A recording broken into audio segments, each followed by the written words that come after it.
دل اللہ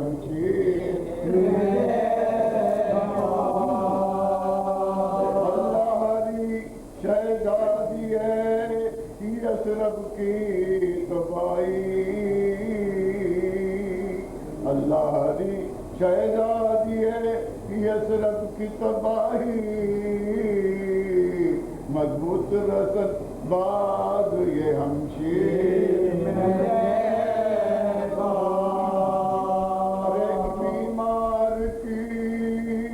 ہر راہ ہے تقدیر کی ٹھوکر،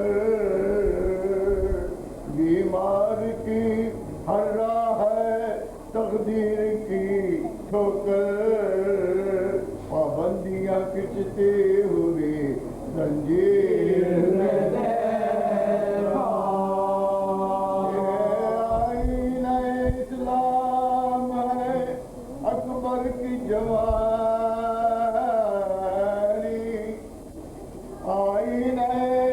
اسلام ہے آئینہ اسلام ہے اکبر کی جوانی، تصویر پیغمبر جس تصویر میں تصویر پیغمبر اس تصویر میں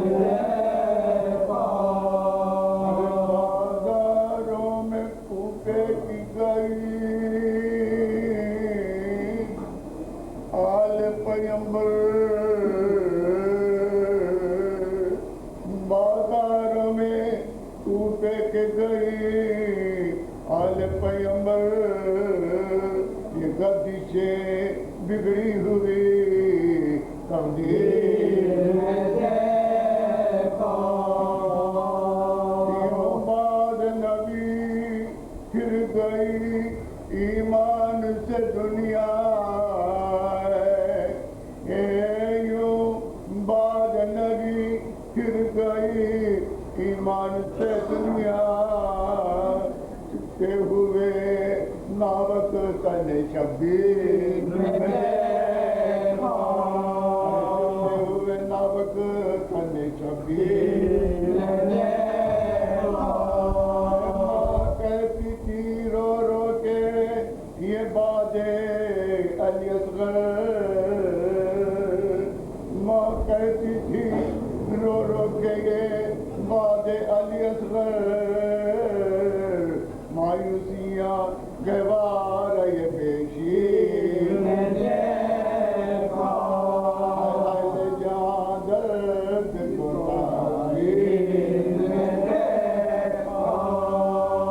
آئندہ جو اے فضل ہو قسمت میں رسائی، آئندہ جو اے فضل ہو قسمت میں رسائی، ایام ازا روزہ یہ شبیر ایام ازا روزہ یہ شبیر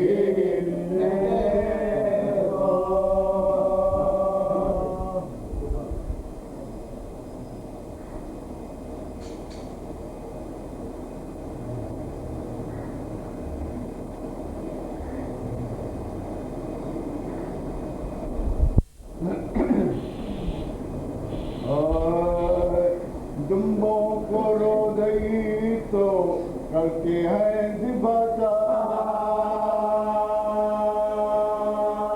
دمبوں کو روز عید کرتے ہیں ذبح، کاٹا گلا نبی کے نواسے کا ہے، حیوان کو پانی دیتے ہیں، حیوان کو پانی دیتے ہیں جو ہے خدا طلب، حیوان کو پانی دیتے ہیں جو ہے خدا طلب، فریاد ہے حسین سے دو جن سے تشن اللہ،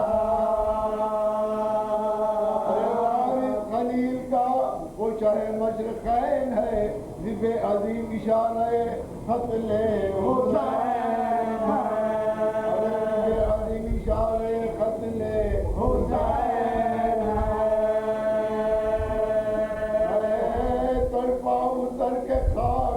فرزند بوسرا تیرے چمکتی دیکھ کے کہتے تھے آپ اس وقت شمر سے یہ عمر نے کیا خطا کیا دیر ہے حسین کا سر کاٹ لے شکا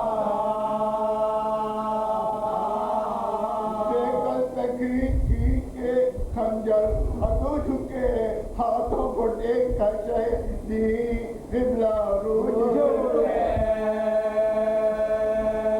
مارا تو خنجر یہ کلا مارا تو خنجر یہ کلا سید پہ بلا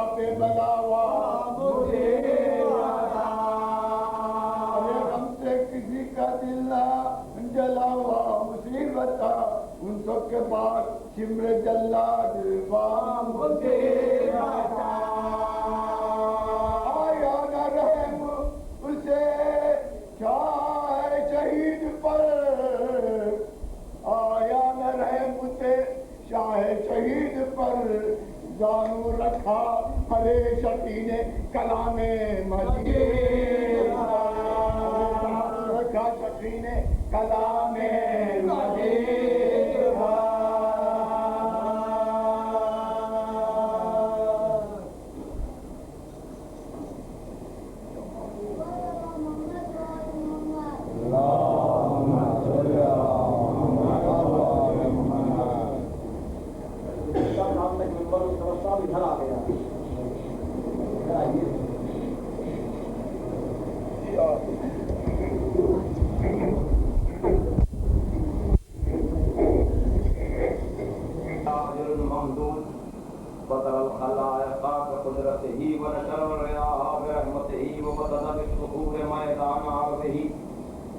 جلت عظمتہ والصلاة والسلام على سید اسلم ما فی الوجود اللہ فی کل موجود ونقطہ دائرۃ الوجود صاحب اللواء الحمد والمقام المحمود على النبی الأمی العربی القرشی المکی المدنی البصری الصری التہامی الدافع جیشات الاباطیل والدامغ صولات الأضالیل مولن الحق بالحق ابی القار اللہم صلی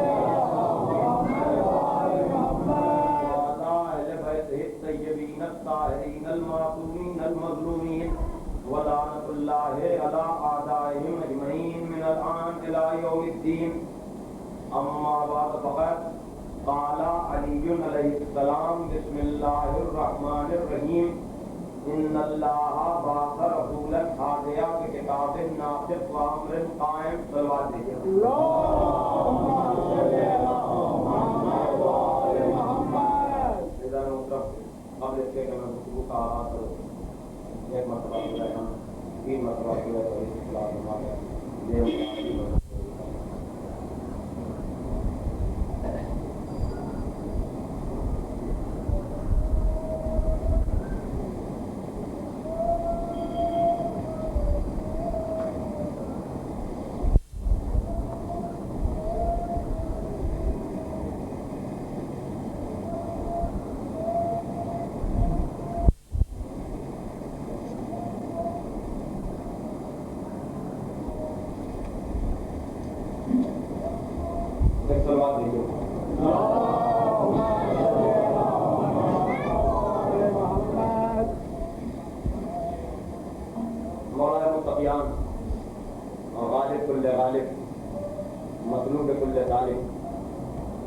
حضرت علی ابن ابی طالب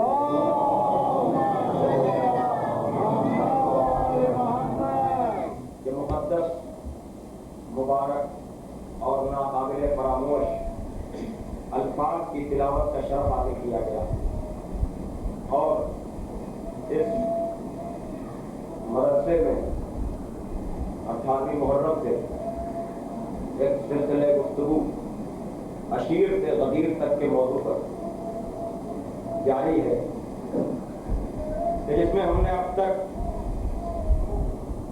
دعوت الاشیرہ کا خاکہ اپنے سننے والوں کے سامنے پیش کیا، لیکن وہ لوگ جو آج تشریف لائے ہیں ان کو بھی اس موضوع سے مسلسل کرنے کے لیے میں چند جملے پھر ایک مرتبہ دعوت ذوالشیرہ کے حوالے سے عرض کرنا چاہتا ہوں، اور وہ یہ کہ دعوت ذوالشیرہ اسلام کی تاریخ کا ایک ایسا موڑ ہے کہ جس کو سمجھے بغیر، جس کو جانے بغیر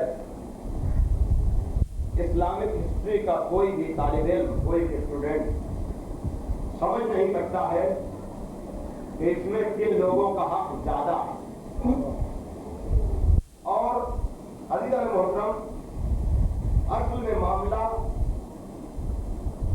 دین کا، شریعت کا، اسلام کا ہے کیا، اس کو ہمارے دوستوں کو سمجھنا چاہیے۔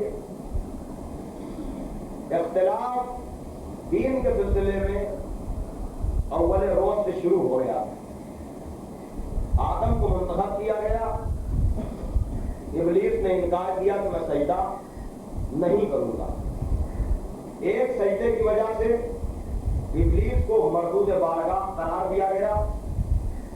کیوں؟ اس لیے کہ اس کو اپنی عبادتوں پر ناز تھا، اپنے سجدوں پر ناز تھا، لیکن روح سجدہ وہ نہیں سمجھتا تھا کسے کہتے ہیں۔ اصل عبادت سے غافل ہونا ابلیس کو لعنت کا مستحق بناتا چلا گیا۔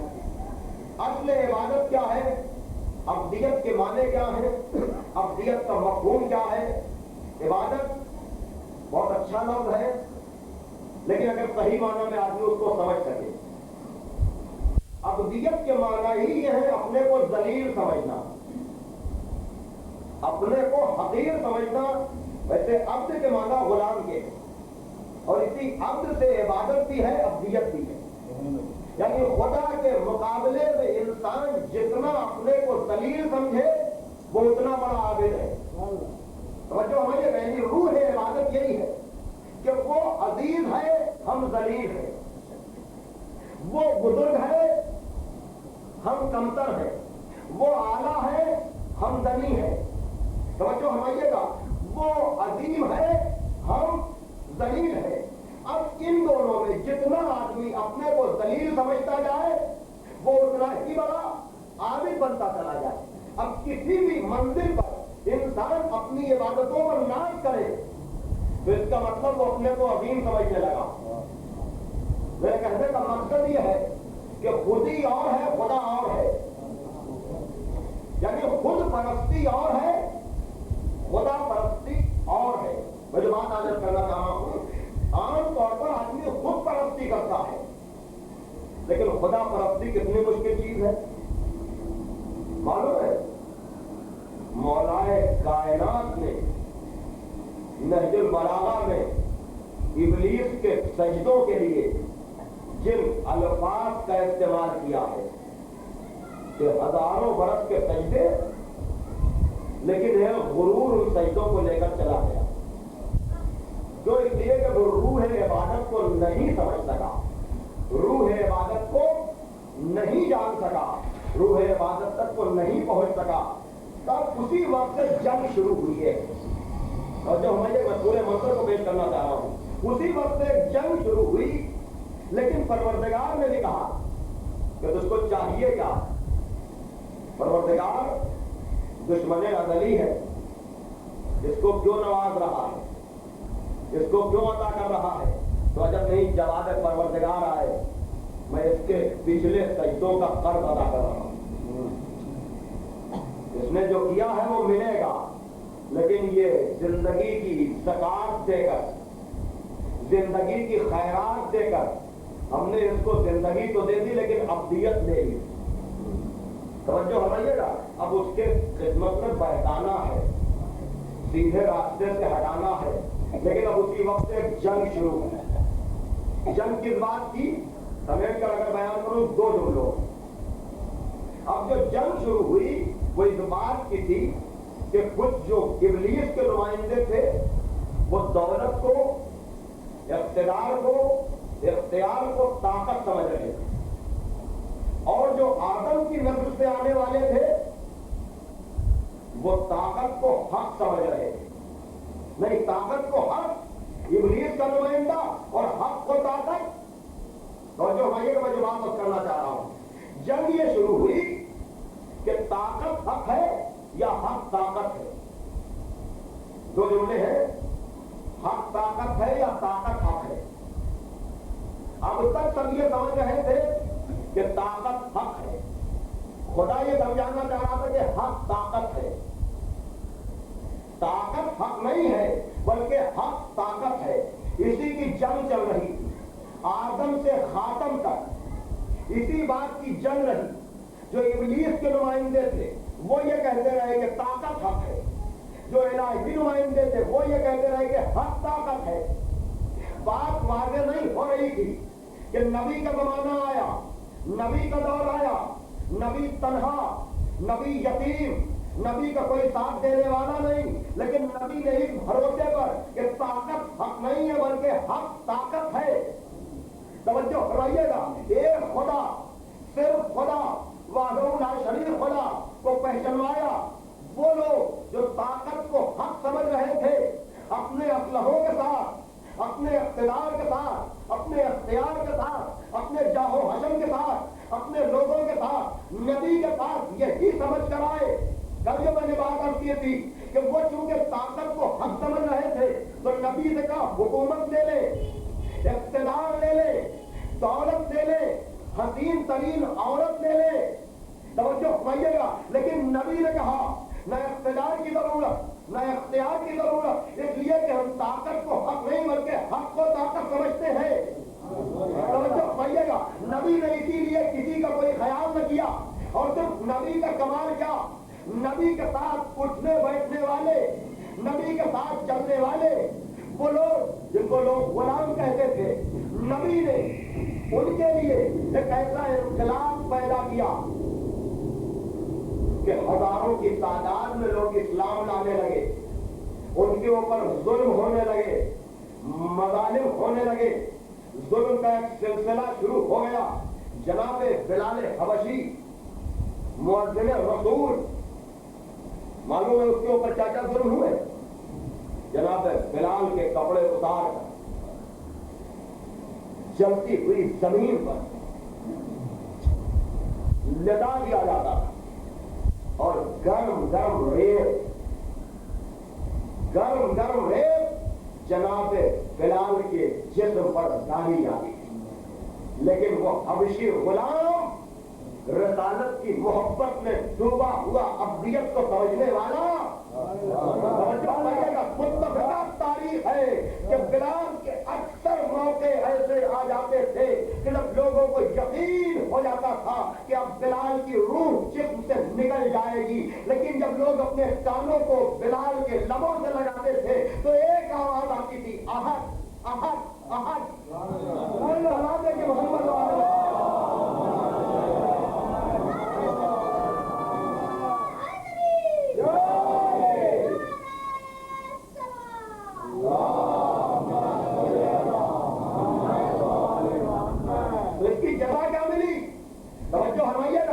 سینکڑوں مرتبہ بلال پہ یہ کیفیت گزری کہ جان جسم سے نکل جائے.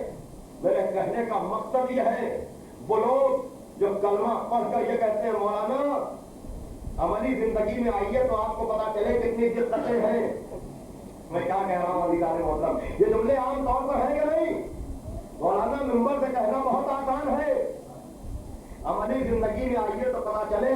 تو میں کہوں گا مولوی کے کردار کو نہ دیکھو دادا، مولوی جو کہہ رہا ہے اس کو سمجھو. اگر عمل کر سکتے ہو تو کر لو، نہیں تو تعمیلیں نہ کرو. میں کیا کہہ رہا ہوں مطلب توجہ فرمائیے گا. ورنہ جناب بلال کا یہ کردار تو ایسا تھوڑی کہ پروردگار نے اس کی جزا نہیں دی. نبی سے کہا اے نبی اب تم غلام ہی کو مؤذن بناؤ. ارے میں کیا کہہ رہا ہوں توجہ فرمائیے گا. یہ خلا ہم کو اچھا نہیں لگ رہا، تھوڑا سا آگے آپ لوگ آ جائیے. ایک سلام دے آپ محمد والے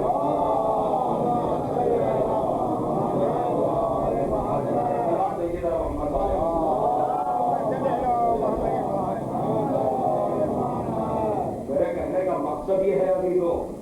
جو وقتی تشلیف کی جزا کا اندازہ ہے آپ کو؟ جو وقتی اذیتیں ہوتی ہیں. آج میں دعا پڑھ رہا تھا امام زین العابدین علیہ السلام. امام نے عجب جملے کہا پروردگار کئی بار سجا دیا اگر دو مصیبتیں ہم پر آنا ہو اور دونوں میں سے ایک کا آنا لازمی ہو تو ہم پر ایسی مصیبت آئے جو وقتی ہو دائمی نہ ہو. اگر دو مصیبتیں آنا ہے ایک ساتھ اور ایک کا انتخاب کرنا ہے تو پروردگار کم سے کم اتنا کرم کرتے میرے اوپر. انکار تو نہیں کر سکتے اس لیے سزا و قدر سے کوئی بھاگ تو نہیں سکتا لیکن کم سے کم اتنا کرم کر دے کہ مصیبت وہ آئے جو وقتی ہو دائمی نہیں. پھر اس کی تفسیر جو کی امام نے اس کا مطلب یہ کہ دنیا میں اذیتیں ہوں تو ہوں لیکن آخرت کے عذاب سے ہم بچ جائیں. اس میں ہم حقیقت آخرت سے واقف نہیں ہیں. 50 سال کی زندگی کے لیے ہم بڑی دقتیں اٹھاتے ہیں بڑی زحمتیں اٹھاتے ہیں اور جہاں ہمیشہ رہنا ہے وہی تو میں کہتا ہوں نا کہ جس دن یقین آخرت ہو جائے گا آدمی خود بخود دنیا سے دور ہوتا چلا جائے گا. یہ آخرت کا یقین نہیں ہے اس لیے آدمی دنیا پرست بنتا چلا جا رہا ہے نفس پرست بنتا چلا جا رہا ہے اور انتہا یہ ہے کہ اپنے گناہوں کا عذر تلاش کرتا ہے. اب اپنے لیے تعویلیں کرتا ہے کہ یوں نہیں یوں یوں نہیں یوں یوں نہیں یوں. تو جناب بلال نے جو وقتی طور پر مصیبتیں برداشت کی اس کی جزا کیا ملی؟ ورنہ بڑے بڑے آواز والے تھے طرف والے تھے ترتیل اور تجویز والے تھے جن کی آوازیں بھی اچھی تھیں اور نسل بھی تھے کسی کو بھی رسول مؤذن بنا سکتے تھے لیکن رسول نے کہا میں دعویٰ نہیں کرتا دلیل دیتا ہوں. میں نے اگر یہ بات کہی ہے کہ اسلام میں بزرگی کا معیار تقویٰ ہے بزرگی کا معیار خوف الہی ہے تو میں صرف کہوں گا نہیں بلکہ پورے سسٹم کو بدلوں گا. توجہ فرمائیے گا بلکہ پورے نظام کو تبدیل کروں گا. اور رسول نے نظام کو تبدیل بھی کیا رسول نے نظام کو بدلا اس لیے کہ اس زمانے میں عرب میں حبشی غلاموں پر رکھ کر ناز کیا جاتا تھا غرور کیا جاتا تھا تکبر کیا جاتا تھا غلاموں کی تعداد پر. توجہ فرمائیے گا یہ اب عبادت ابدیت کا لفظ آیا کیوں؟ بھائی توجہ فرمائیے گا بھائی غلام یہی ماننا ہے نا اب جس کے جتنے عبد ہو وہ اتنا ہی بڑا سمجھا جاتا تھا. پروردگار نے کہا انسانوں کے غلام جو بنتے ہو اگر عبد بننا ہے تو میرے بنو. توجہ فرمائیے گا اور جب تم لوگوں کے غلامی سے ہٹ کر ہمارے عبد بن جاؤ گے تو اس کا صلہ ملے گا مؤذنی کی شکل میں.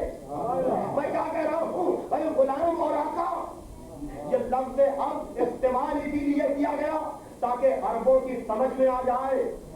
میں کیا کہہ رہا ہوں تاکہ عربوں کے ذہن میں اتر جائے کہ ابدیت تمہاری اپنی جگہ لیکن خدا کی ابدیت کا اندازہ لگاؤ. بھائی غلام کی حد کیا تھی غلام کی حیثیت کیا تھی؟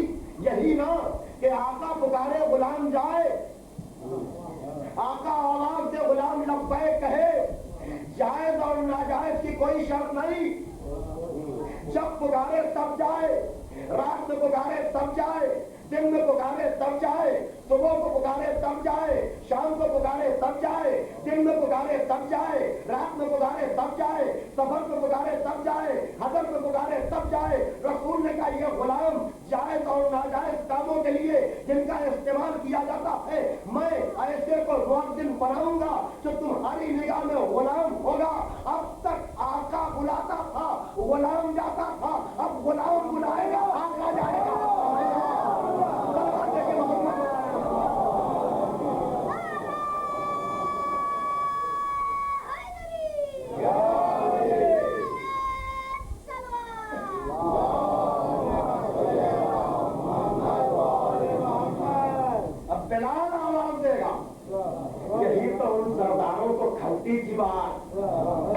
کہ نماز تو پڑھ رہے لیکن مؤذن بلال اور نبی اسی نفس پرستی کو توڑنا چاہتے تھے. اور اسلام ہے کیا؟ بھائی توجہ فرمائیے گا، ورنہ نفس پرستی کو توڑنا نہ ہوتا تو کسی کو بھی مؤذن بنا دیتے.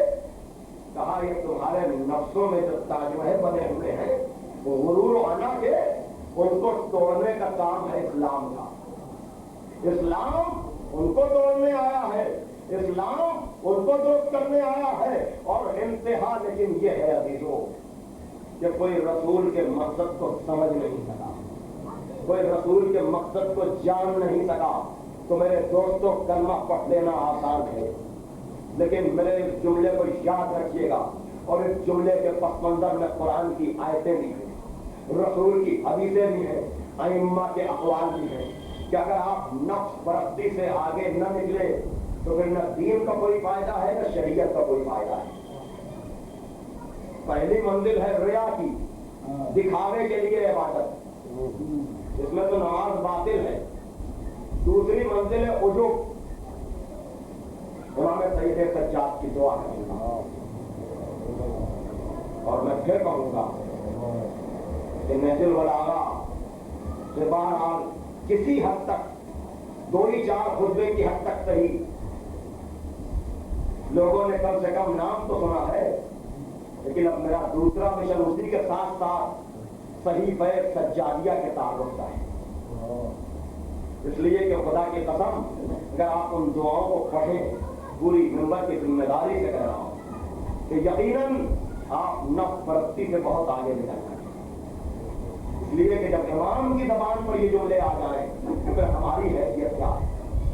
اعوذ باللہ من العجب، پروردگار میں عجب سے پناہ چاہتا ہوں. عجب معلوم ہے کیا ہے؟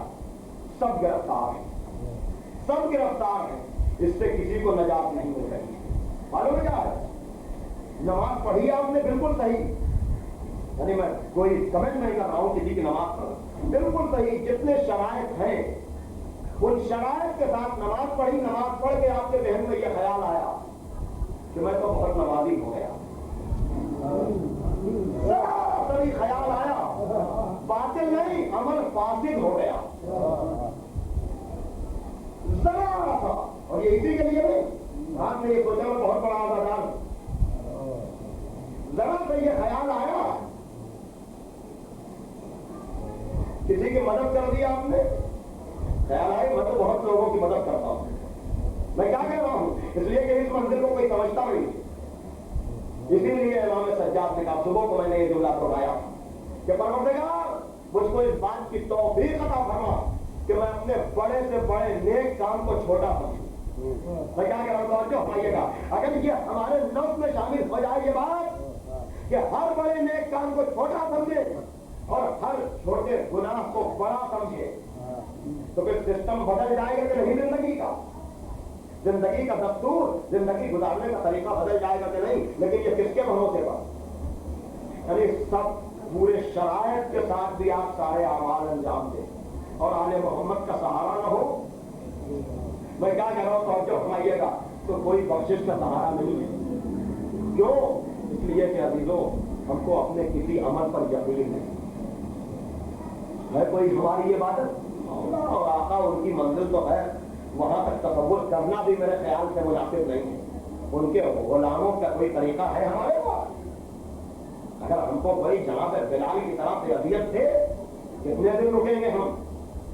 مجھے انصاف سے آپ بتائیے کتنے دن رکیں گے ہم؟ کتنے گھنٹے رکیں گے ہم؟ ہر آدمی خود اپنا اندازہ لگائے اور اپنے ایمان کا امتحان دے. لیکن ایک سہارا ہے، ایک ذریعہ ہے. آیت اللہ جعفر شوستری اپنے زمانے کے عالم اور آیت اللہ میلانی اپنے زمانے کے عالم، ان دونوں کی کتابیں میں نے پڑھی. کتنا سہارا ہے عالم محمد. آیت اللہ میلانی کی کتاب قاعدتنا کیف نعرفہم، اپنے رہبروں کو کیسے پہچانے.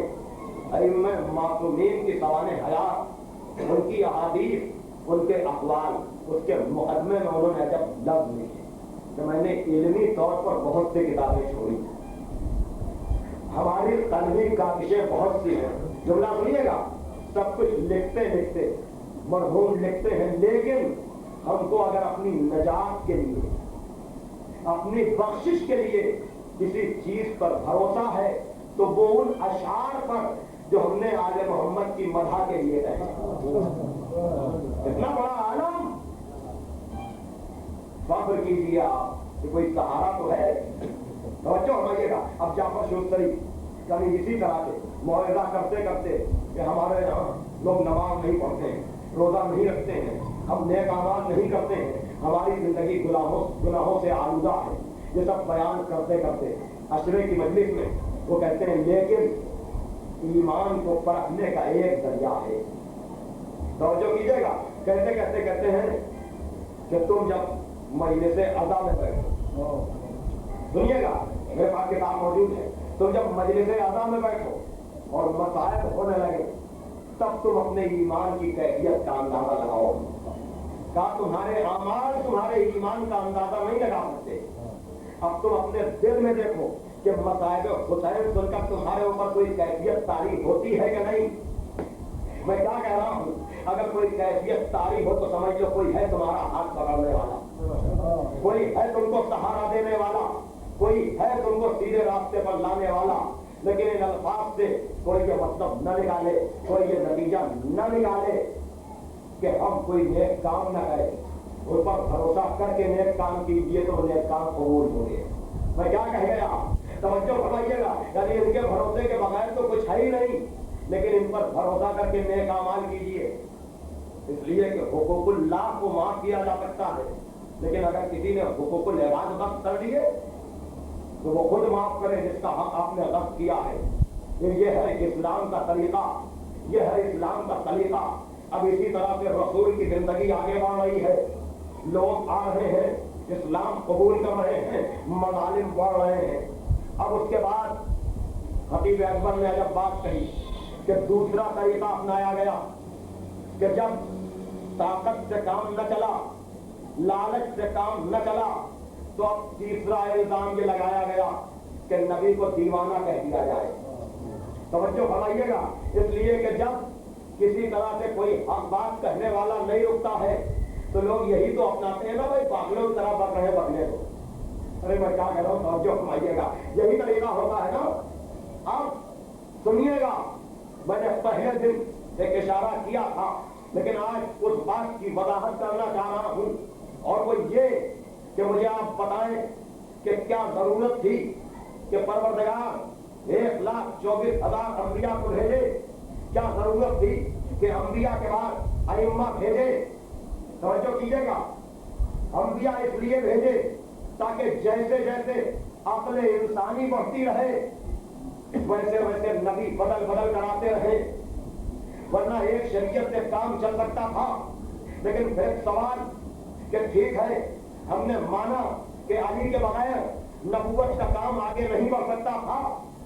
سوال میرا نوٹ کیجیے گا پہلے آپ، علی کے بغیر نبوت کا کام آگے نہیں بڑھ سکتا تھا. ایک گواہ ہونا چاہیے، لیکن اس کی کیا شرط ہے کہ گواہ کم سن ہو. میں کیا کہہ رہا ہوں، کیا اس کی بھی کوئی شرط ہے کہ گواہ کم سن ہو؟ بھائی 9-10 سال کا سن، اگر کم سنی کی بات نہیں تھی تو پیدا ہوتے ہی اعلان نبوت کر دیتے.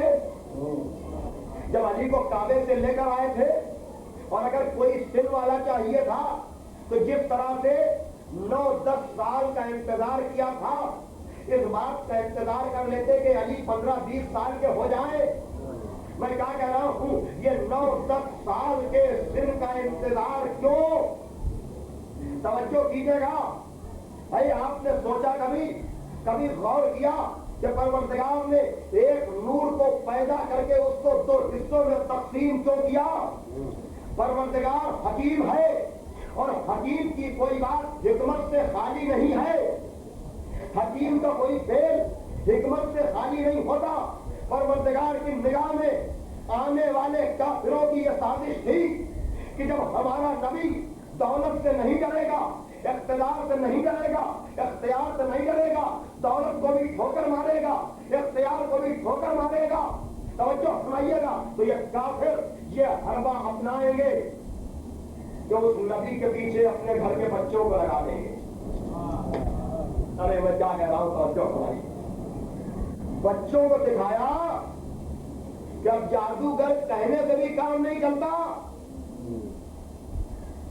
ان کو جادوگر کہہ رہا ہوں تب بھی کام نہیں چلتا ہے. تلوار بھیجیے اور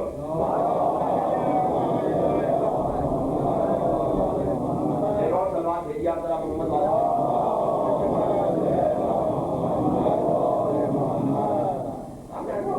لوگ کی کیا ضرورت ہے. سلوار بھیجیے نا محمد والا. لیکن میرے سوالات آپ کے ذہن میں رہے تب لوگ پائے گا. سوال میرا یہ ہے کہ کمسنی کی ضرورت کیا ہے.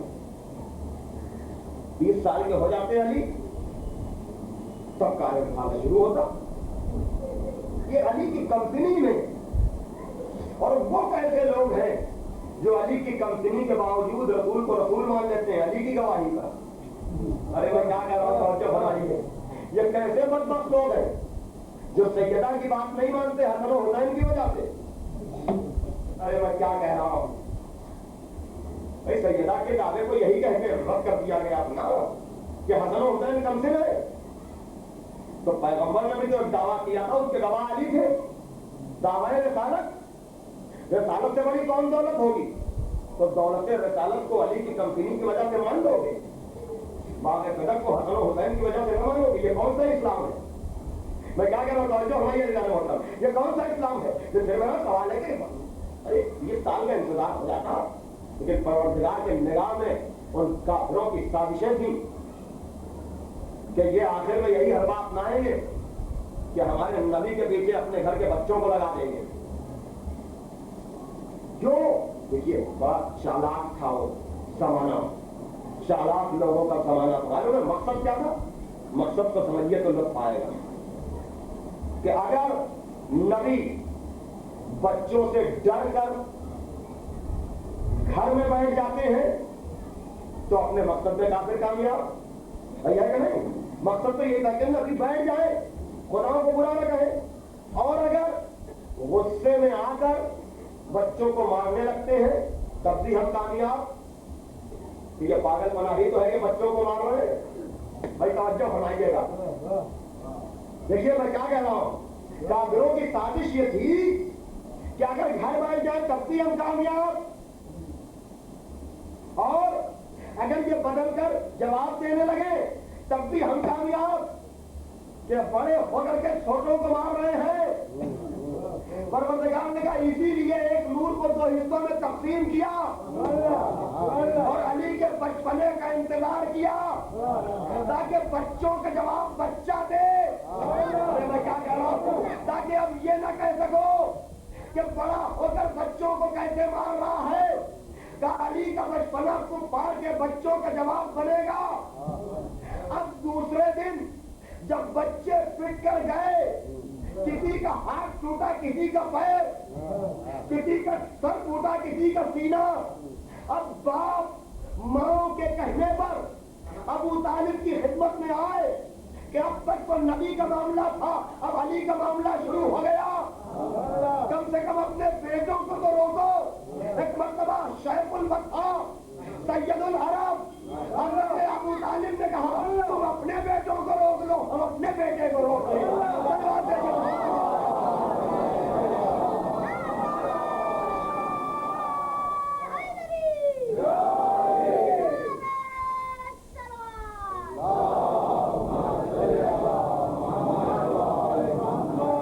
تم اپنے بیٹوں کو روک لو ہم اپنے بیٹوں کو روک لیں. اب آپ نے سمجھا علی کا بچپنا کتنا ضروری ہے. ارے میں کیا کہہ رہا ہوں علی کے بچپنے کی ضرورت کیا ہے. علی کے بچپنے کی اہمیت کیا ہے. اور پھر علی دشمنی بھی یہیں سے شروع ہوئی. ارے میں کیا کہہ رہا ہوں علی دشمنی یہیں سے شروع ہوئی. اچھا ایسے بھی نہ مانے تو ابھی ابو جہل جس نے پیغمبر کے خلاف ایک سازش اور کی. جہاں بھی پیغمبر کو تنہائی میں دیکھتا پیغمبر کے سامنے نازیبا کلمات کا استعمال کرتا. پیغمبر کے سامنے نازیبا کلمات کا استعمال. اور پیغمبر رحمت للعالمین ایک دن دیکھا کہ پیغمبر تنہا ہے. اس ملعون نے پیغمبر کے لیے ان الفاظ کا استعمال کیا